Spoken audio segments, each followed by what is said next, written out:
Howdy, this is Big Mike here, your trusty travel guide at Route 66 Road Relics, and today we're at the Pecos National Historic Park.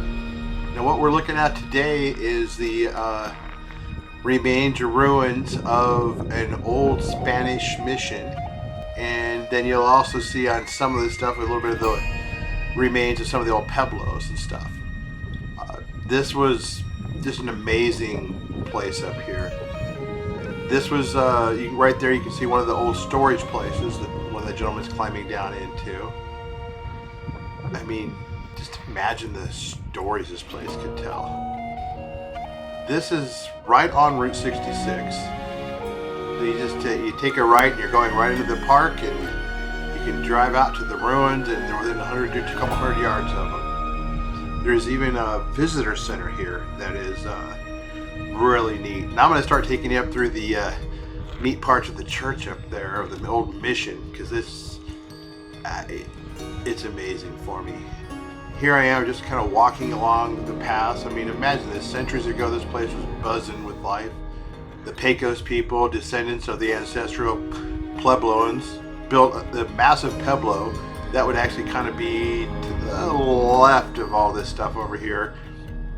That's all pretty much flat now, but they built that, and they farmed the fields, and they were growing, they call the three sisters, were corn, beans, and squash, and thrived here for generations. And then came the Spanish, bringing their faith and their ways, and they built the missions right here, hoping to convert the Pecos people. But history took a twist. In the 1680s, the Pueblos, the local natives, were fed up with Spanish rule.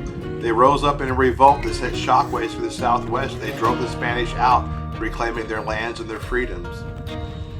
But eventually the Spanish did return, and the mission was rebuilt. The Pecos people, however, faced new challenges, from disease, raids from the Plains Indians, and just the number of settlers that were coming in. Their numbers dwindled, and by like the 1830s, the last of them left their ancestral home seeking refuge with the Jimenez Pueblo. But what's neat is we walk around this.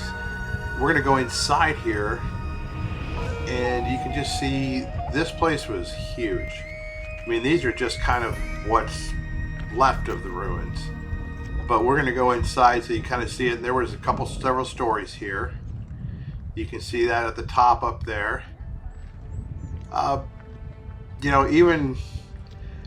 Basically, even as the Pecos people moved on, the history was still here. This was the Santa Fe Trail, passed right by here, bringing traders, settlers, and adventurers. And the Civil War left a mark on the nearby Glorieta Pass battlefield, a pivotal moment in the West industry. The history of, the Civil War. Then later, the railroads arrived, and automobile, and ushered in an era of tourism. Folks like Tex Austin built dude ranches, catered to city slickers, eager for a taste of the Wild West. Now, as you look at this is actually inside the mission. It's just amazing how thick these walls were, and it just makes you almost step back in time. I mean, we're going to go ahead and go up the steps and kind of walk through a few of the rooms that we can see here. It's just, I don't know how to describe it. I mean, it just really feels like you're walking through history. You've got a bench here where you can sit down and just kind of soak it in. This is actually about as far as Route 66 went, up just a little bit past Santa Fe.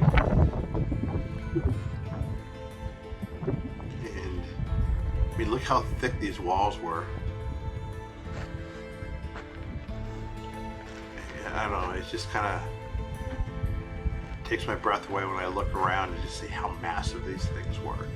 And that what's still here, these are hundreds of years old. These were built, like I said, in the late 1600s, early 17. Go through right now and see some of the rooms. See a little bit, you'll still see the wood above. And the area around outside, you can tell why this was such a popular place. Look at the greenery out there for growing, farming, all that. And also it was a very defensible area. It was at 7,000 foot elevation, so that was kind of one of all the advantages for a lot of stuff too. Now we're going to kind of just walk through some of the different entrances and halls or different rooms that they have here at the mission. And then I'm also going to take you back to the visitor center where you can see some of the pottery of the native Pueblos that they made, and also see some kind of photos of the different parts. Now this would, like I said, this part's mainly the church. Most of the Pueblos and stuff are pretty much not much left of those. They're all flat now, but they do dig some up occasionally, and they're you can see some of that out here. But it's just a neat way of looking around here. Now right here I want to show you, this is actually kind of what some of the old Pueblos would have looked like. You can see they'd have the wooden ladders. This is some of the old pottery that has been found in the area, to give you an idea. And finally, we're just going to kind of walk around and just look at, oh, these were all buildings. We're just kind of walking around on it to take a look. And I mean, look at the beauty out there though. They got the sky, a lot of the different stone. I mean, it's amazing what they were able to build. It's beautiful up here. Highly recommend it. And if you want to get a part of history, you know, come on down to the Pecos National Historic Park, folks. Wander about these ancient ruins. Feel the spirits of the past and let your imagination run wild. It really is a journey through time. An experience, I promise, you will not forget.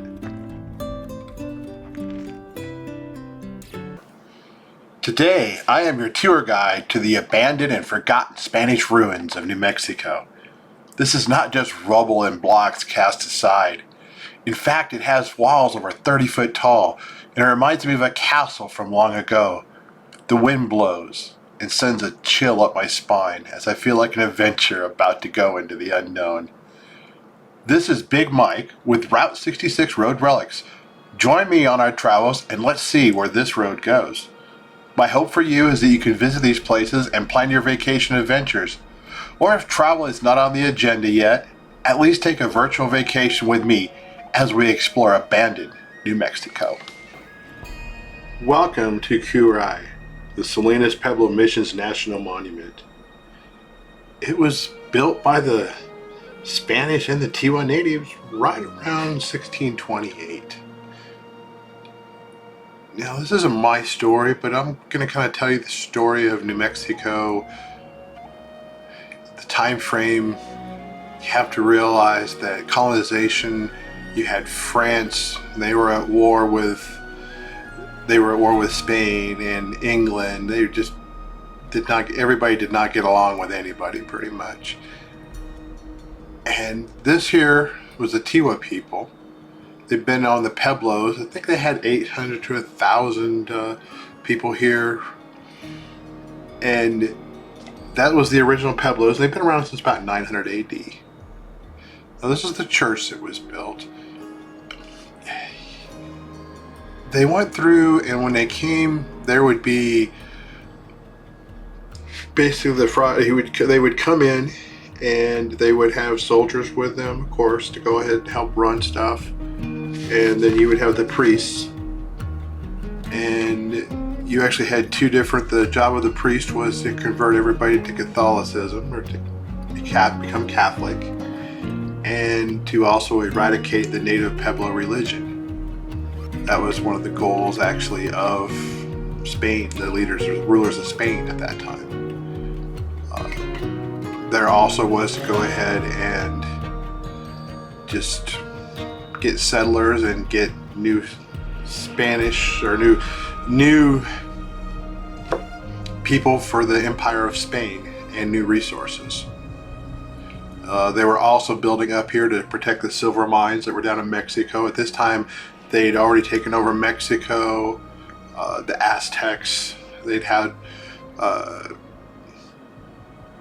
a lot of stuff down in Peru and those different places. So this was kind of the new frontier up here. They were also looking for the 7 cities of gold, which they never found.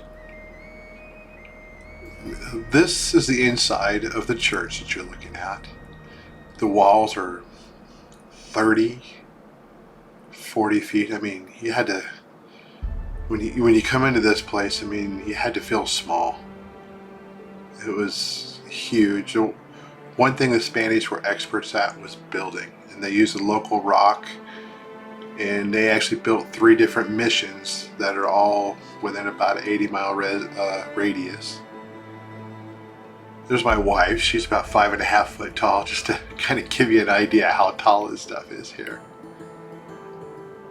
But I'm walking.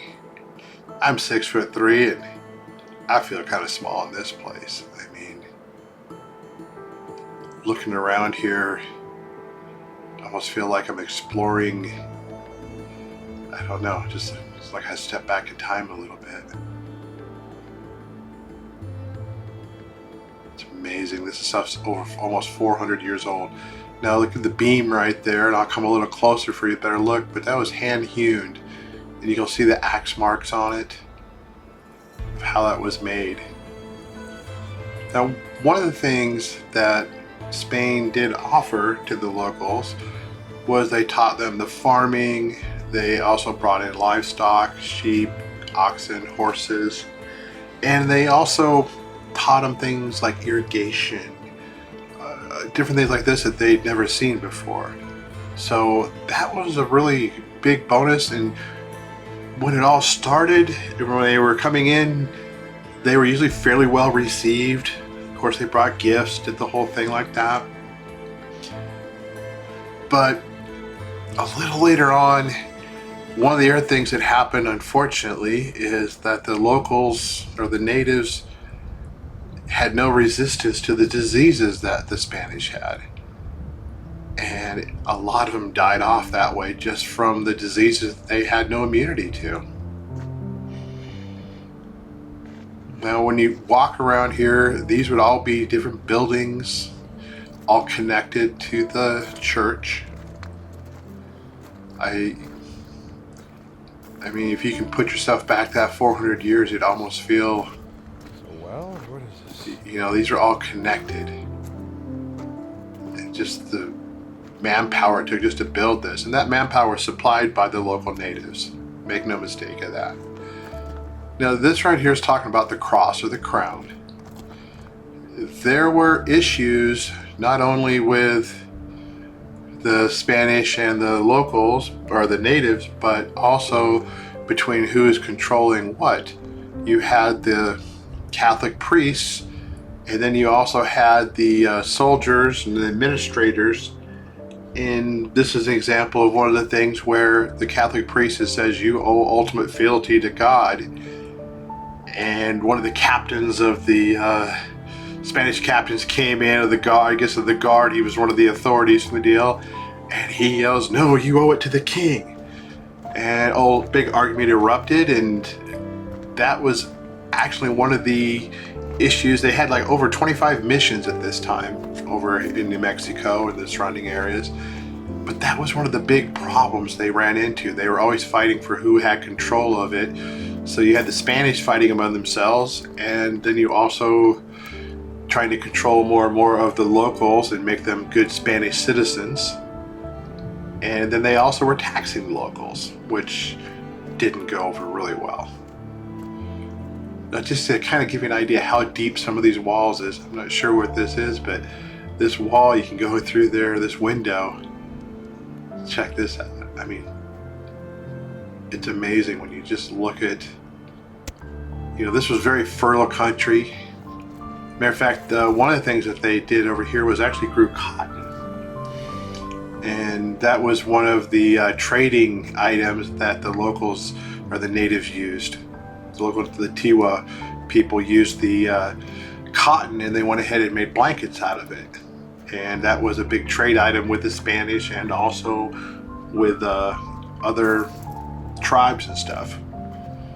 Now, there were also issues as far as like the Plains tribes, where they're considered the Pueblo enemies. So that was always a problem with raiding and stuff like that. So just kind of the time period of what you're in, you just have to kind of step back and realize where you're at. Now as we go through this, almost amazed, can you imagine with all the roofs and what everything, and this was 2 stories up there. A lot of those holes would be where the big beams, you'd have big hand-hewn beams that would go through. Just imagine trying to build that. I mean, something that's 40 foot tall, even today, if you were not using the cranes and stuff, can you imagine doing that all by hand? It's crazy.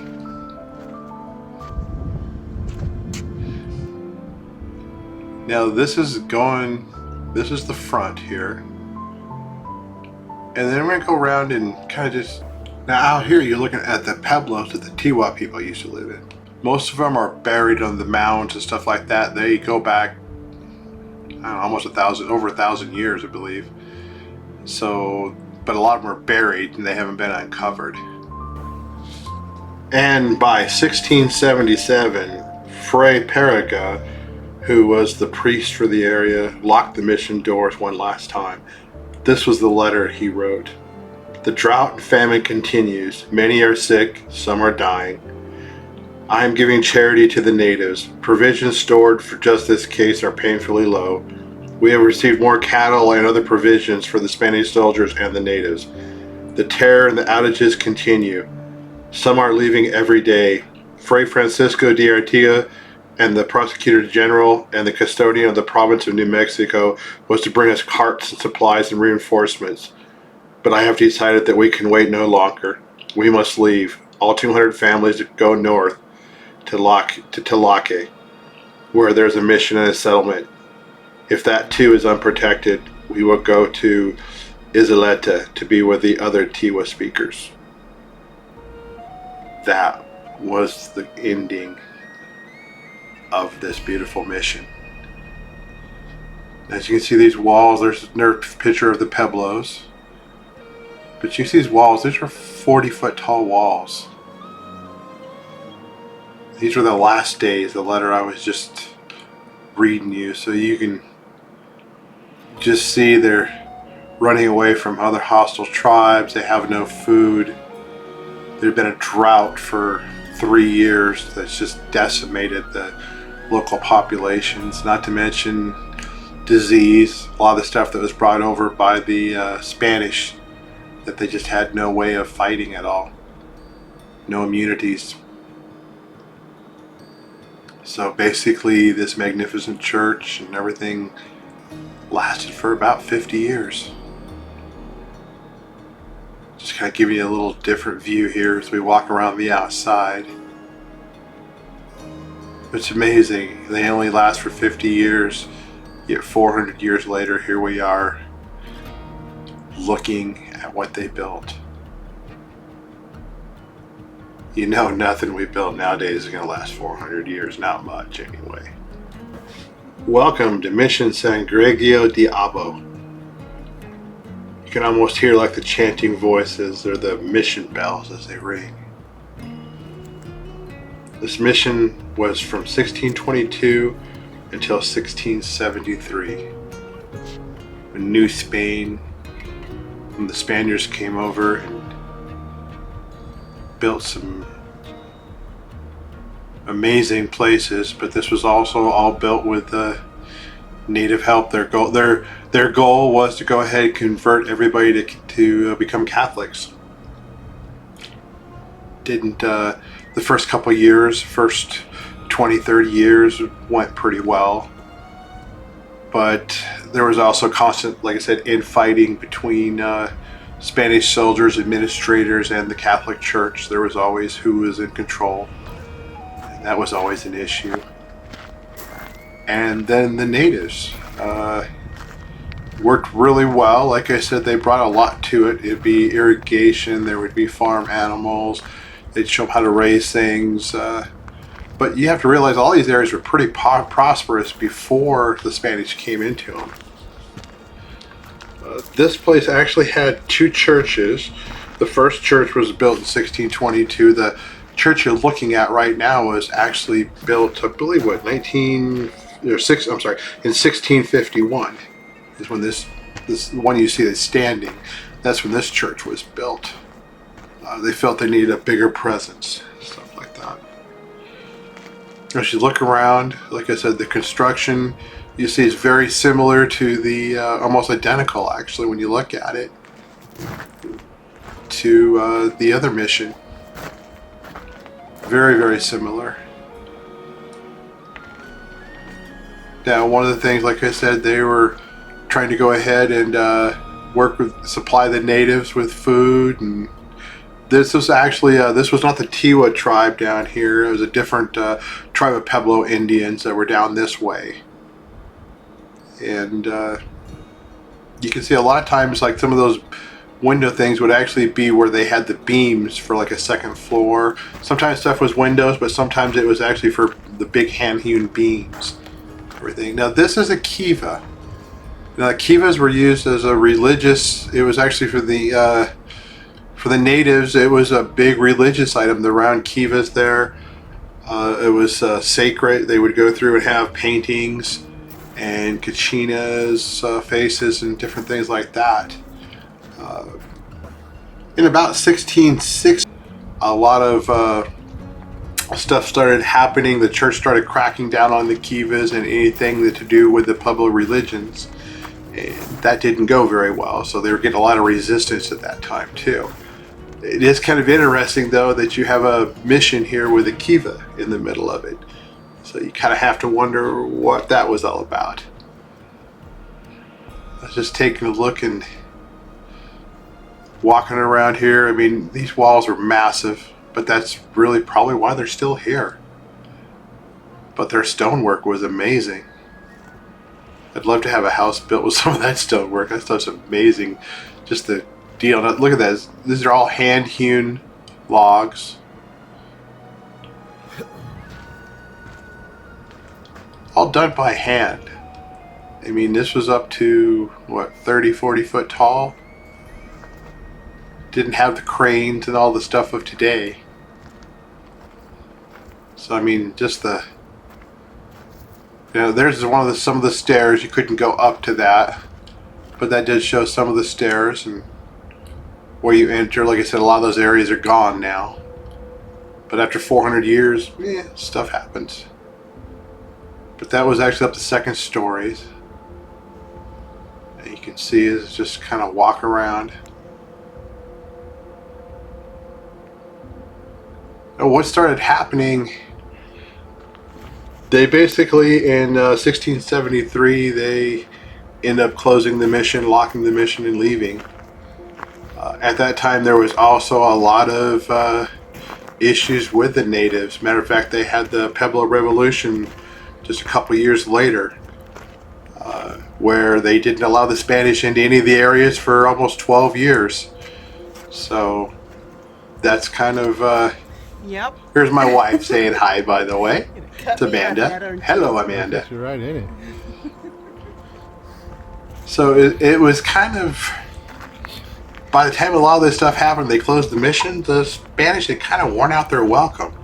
I mean, they were making taxation, so they're taxing everybody. They're requiring them to go ahead and become Catholics. And they're trying to destroy their Pueblo religions. And it just didn't go well. Meanwhile, France is also, during a lot of this time, is at war. Spain is at war with France, and so there's just a lot of stuff going on. So they're probably not getting near the support for the new Spain that they would normally want. And you can see out there, there'd be the Pueblos out there. This would be a two-story, at least. It's amazing how tall this is. Just kind of walking around to show it to you. This one, like I said, was unusual. It did have two priests at one time, which was unusual. Usually there was only one priest, but this one had two for quite a while. And now I'm going to go around and just show you the back. Look at that beautiful sky, though. New Mexico has just got some gorgeous outdoor settings, and this is the back side. And you'll see, similar, just like the other one, the structure where they had the how they built the towers and stairwells and all that. Everything is very, very similar to the last mission. They had a certain way to build it, and they taught the locals how to do that, and then they oversaw it. And remember that back corner of this had these exact same type of construction. And it's because of that that the things last for 400 years. There's some of the stuff for the second story way up there. It's amazing. It's like 40 foot up. Big jump. With the end coming, they finally had to go ahead and leave. And when they finally actually did leave, and when the revolt happened in 1680, many of the natives that were converted left with them and went to El Paso. And this Pueblo was pretty much abandoned after that. Check out our next video.